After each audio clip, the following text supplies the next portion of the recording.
years later, a young apprentice would grow up. But a lot can happen in 10 years. We saw one apprentice get struck down and one master. So the student has become the master. But what of the Sith? Has the Sith been dormant for these 10 years? Or has it been busy? Instead of waiting a month or so, I'm really enjoying this season. So how about we get straight into it? Episode 2.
Hello everyone and welcome to Rejected, where we either reject or rejoice in all things everything, and we are here for the second episode of the Rejected Saga.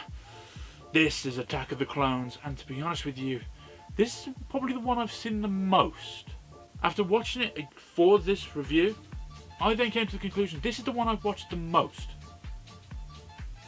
I don't know why, it just is. So after George Lucas decided that he'd actually done way too much in the first one, and he tried to add too much too soon, what the hell was he going to do for Attack of the Clones? Take it slow.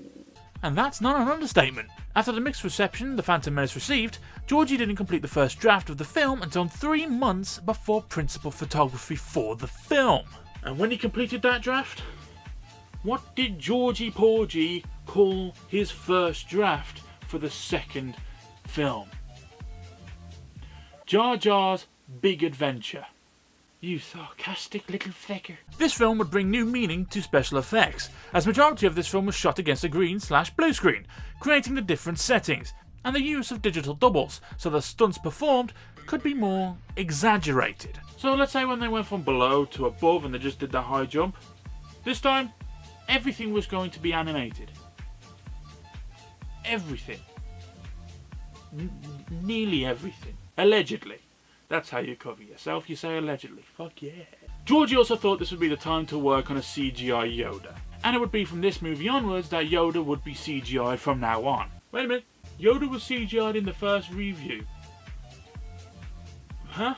As mentioned previously, Georgie has a tendency to go over the films he's already made and add stuff, from adding special effects to deleted scenes now in the movie. But it was from here that George knew exactly what he wanted and how he wanted to change things, and everything would be retconned to fit in, and everything would change around. Some things would fix, some things he would change and alter a little bit. So, if George knew what he wanted, what did he give us? 10 years set after the Phantom Menace, Obi Wan and his Padaone, Anakin Skywalker, have been given the job to protect Senator Padme Amidala as attempts to assassinate her have been made.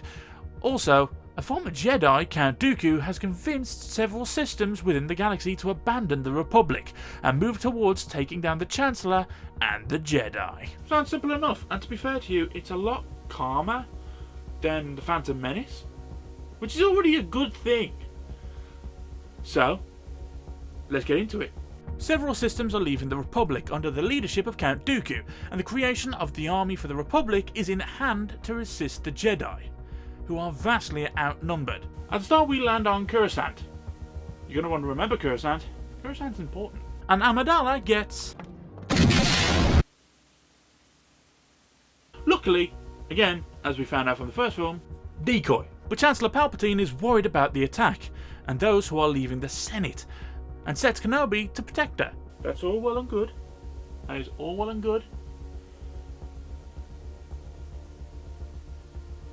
Why is that motherfucker wearing, like, ceremonial robes and he's walking into the Chancellor's office like he's supposed to be there? Annie? My goodness, you've grown. Anakin has grown up, and feelings are already clouding his judgment. You see, you have to understand, as a kid, he was taken away from his mother, and it's been 10 years since he was seeing his mother. So, he's thinking about her. His thoughts are leading back to her, and apparently he's been having a lot of nightmares about his mother. But the assassination plots are thickening, and as a mysterious figure sets his plans into motion... Don't worry about it. It's fine.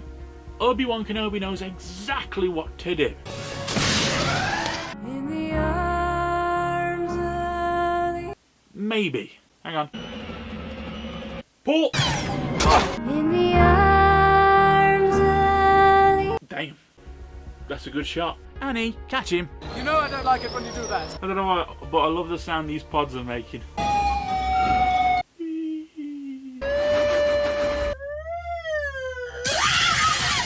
It's so pathetic. And now, it might have looked good when released, but this chase looks like it belongs in Spy Kids 3D. And if anyone remembers what Spy Kids 3D looks like...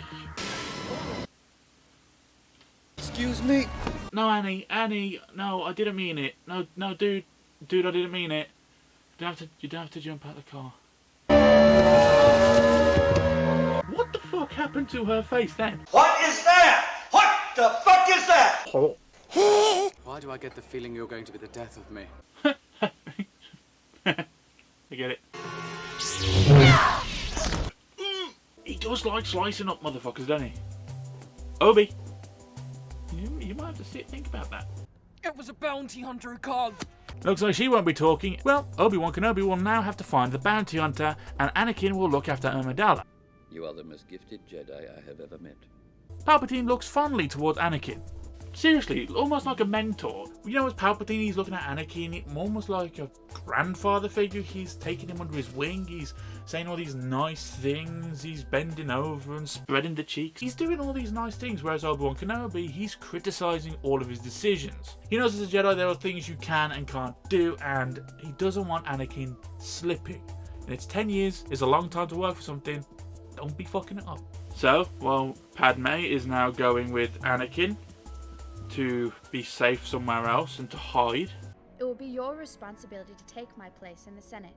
Representative Binks? She left Jar Jar in charge.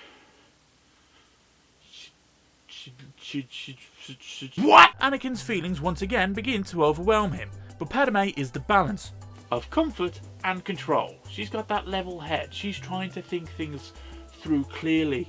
You know, whereas Anakin's just sit on my face and tell me that you love me. So Anakin and Padme are off to Naboo on holiday. To be honest with you, I can't see those two going at the beach together.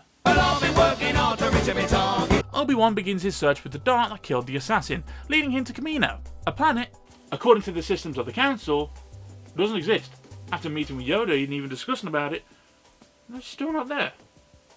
Someone's been a cheeky fecker and wiped it from the system. While all this is going on, Anakin and Padme are enjoying each other's company. Although, a little war of authority is taking over and, someone's putting her foot down. Excuse me? I think it would be wise if you took advantage of my knowledge in this instance. I'm in charge of this bitch. Smack her. Obi-Wan has located Kamino, where a Jedi is expected? This comes as a surprise because no one knew Obi-Wan was coming. The Prime Minister discusses the creation of a clone army for the Republic. However, the Jedi they were expecting was killed over 10 years ago, and someone has been using him to hide the true identity. Again, while that's happening, Anakin and Padme are getting close. Go on, my son! But the risk is too great for them, and Padme puts an end to it. Obviously, with them two being in one location and Obi-Wan in the other, they're now separating the two stories, so you gotta bounce between the two.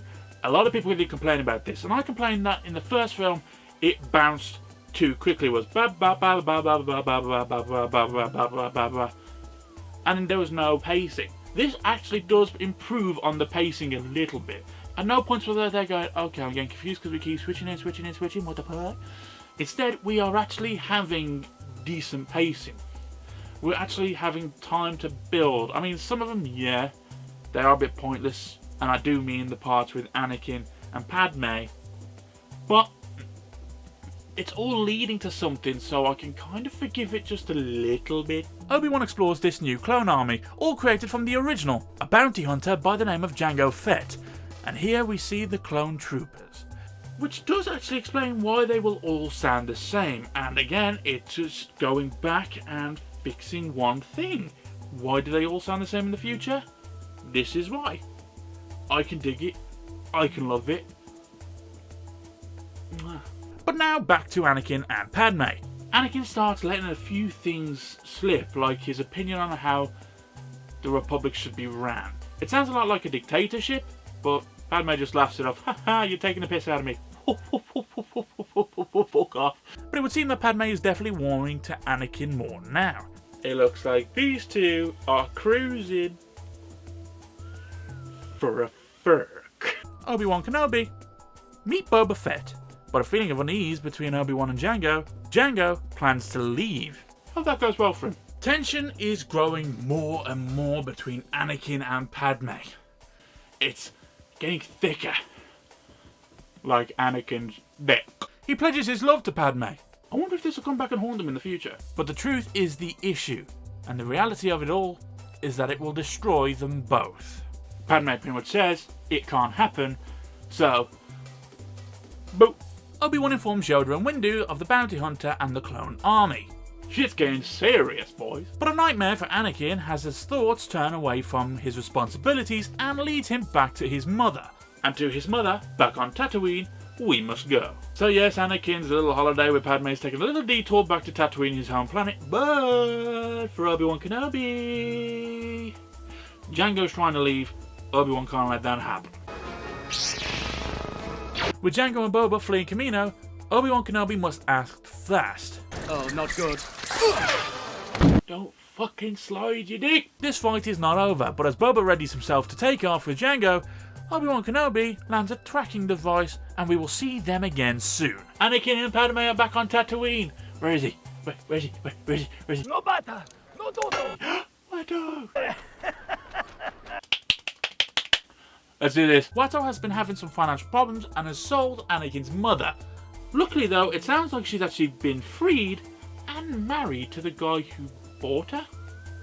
But back to Obi-Wan Kenobi, and it's time for the obligatory flight fight scene. This time though, it's got rocks and a sound effect that will blow any eardrums out. Apologies to anyone wearing headphones. Sorry. But landing on Geonosis, Obi-Wan notices Federation ships. Oh, not those freaky looking motherfuckers again. Big guy, tiny mouth looking motherfuckers. Anakin tracks down where his mother was taken and finds Klieg Lars and Owen Lars? Anakin's stepbrother? By marriage? Anakin's mother was taken by Tusken Raiders. Those motherfuckers. But Anakin is convinced that she is still alive. One last embrace with Padme, and let's go mama hunting, boys! Meanwhile, Obi-Wan Kenobi finds a location of the droids, and Count Dooku with Viceroy and the Federation? It would seem a union of those who have left the Republic and have sided with Count Dooku are readying their armies to take down the Jedi and the Republic. Back to Anakin now. He finds the Tusken campsite. There's a lot of tents there. Hope it doesn't take him too long to find it. Oh no, he found it. I get the whole Force thing, being able to send someone around you, but it was just too fucking lucky. But look, a lovely family reunion. He's found his mom after 10 years. He hasn't seen her all this time. Yes, she's been beaten the fuck, but he's got his mom. It's all nice and happy and... Oh dear. Anakin, now stay calm. Remember your train. Never mind. But with this little outburst, Yoda now knows that Skywalker might have just changed things for his own future. But while Obi-Wan tries to connect with him, someone's got their buzzy little eyes on him. Anakin's emotions continue to get the better of him, yet Padme tries to comfort him. He knows what he's done and goes against everything a Jedi stands for, but something in him is pushing him to do these things. Luckily though, Obi-Wan did send his message through. Bad news, he was captured in the process. Time for Anakin and Padme to go find him. But there is a problem. You see, Palpatine could use this new clone army that's been created for the Republic, but he needs emergency controls. He needs another senator to grant him the emergency powers to then create the army.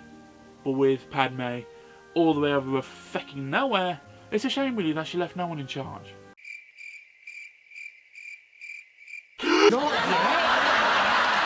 Count Dooku claims that the Republic is under the control of a Sith Lord, and that he actually intends to destroy the Sith. But Obi-Wan's not going to fall for that. Surely not. Surely not. The Republic under the control of the Sith.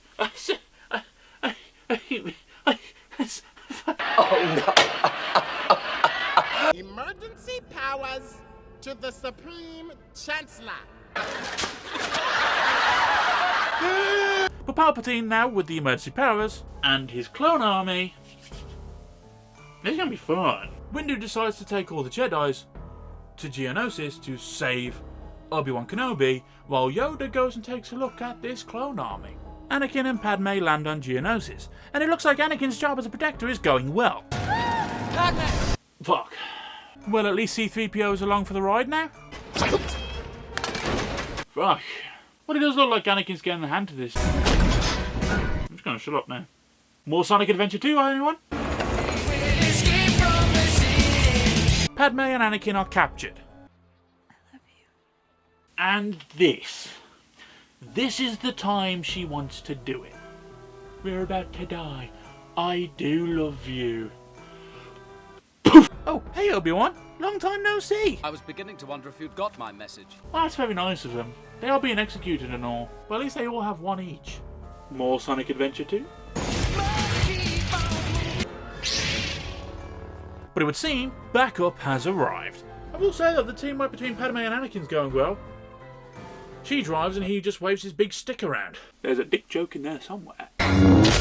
Oh, Jango Fett. Wrong place, wrong time. And with Boba watching? I hope that doesn't have an effect on his future. Aw, look. Seeing R2-D2 save C-3PO, I hope that partnership goes on for a long time. But with very little help, and being surrounded by the droids, the Jedis, well, they're shit out of luck, aren't they? Hey, Yoda! Thank God for Yoda, but this battle is far from over. I will say though, I'm liking the War of the Worlds over there. Good look. Look at him. And with Count Dooku's concerns growing, that's a funny looking diagram in the background. The war on the ground rages on, but Obi-Wan Kenobi and Anakin set to follow Dooku. Just as long as everyone has their seatbelts buckled. Padme! What are you doing? Bitch! And again, Anakin's emotions are trying to get the better of him, but Obi-Wan helps him come to his senses. Yoda again can sense this. He's swayed now. He's not just jumping after Padme and going after her, forgetting everything else. He's remembering his responsibilities, and Yoda's going, okay, well done. I see it. Finding Count Dooku, let's just hope Anakin's emotions don't get the better of him again. Now! No, Anakin, no! No! Anakin, you were doing well. Get back in bed. But even Dooku is too much for Obi-Wan Kenobi. Luckily, Anakin can lend a hand.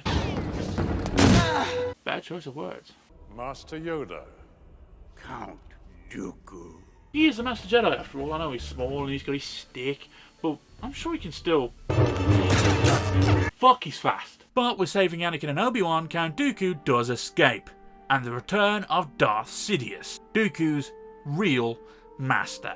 Dooku delivers the plans to Sidious, and Yoda understands that this war has only just begun. As an army rises under the control of Chancellor Palpatine, while in secret, Anakin and Padme are married.